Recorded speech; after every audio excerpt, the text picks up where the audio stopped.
میخوای چیناپ بزنی یا پولاپ بزنی؟ پس بیا تا بهت بگم چیکار کنی که راحت‌تر بزنی. اولین تمرینی که میکنی اینه که بتونی 30 ثانیه خودتو نگه داری روی میله بار.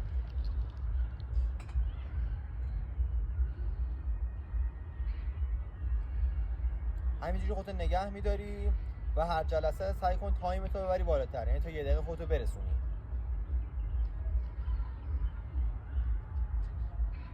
خب این حرکت رو زدی. حرکت دوم،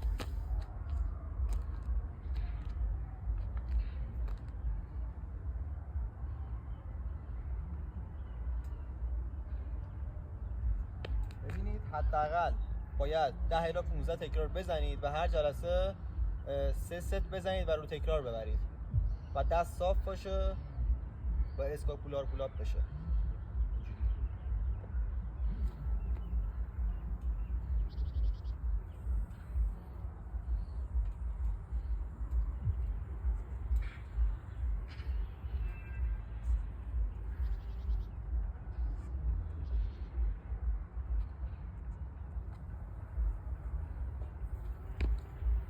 با همین فرمی که من زدم،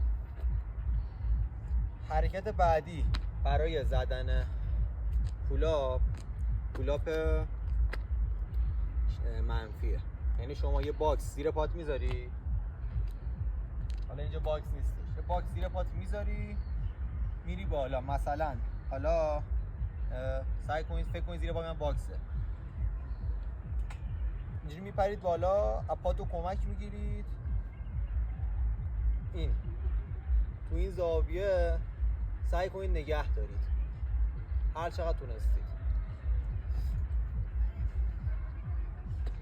تونستید. یعنی همینجوری دقیقاً دیگه. یا همینو اگه ضعیف ترید میتونید چیناپ بشه نگه دارید. میپرید بالا 1001 1002 1003 1004 1005 1006 1007 هر چی تونستید بیشتر نگه دارید که قوی تر میشید.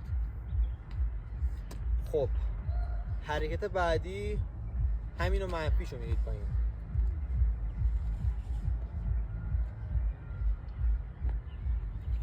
حالا یه چیناپ یا پولاپ. حالا اگه ضعیف ترید به نظرم چیناپ امتحان کنید، یعنی مچه برعکس. خب میپرید بالا 1001 1002 1003 1004 1005 این حرکت هم 3 ست میزنید، 2 بار در هفته اینا رو بزنید دیگه.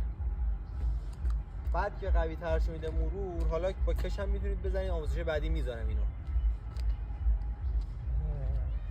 خب سعی کنید حالا پولاپ چیناپ آویزون بشید و حرکت رو نیمه بزنید، یعنی که با فرم درست، مثلا 1 2 3 4 5 این حرکت رو هر جلسه سعی کنید ماکسیموم بزنید و اینکه مثلا 3 تا رو بیشتر کنید، یا مثلا بعضی وقتا اگه مثلا توانتون بیشتر بود 4 ست بزنید، یا اینکه تعداد بالاتر ببرید.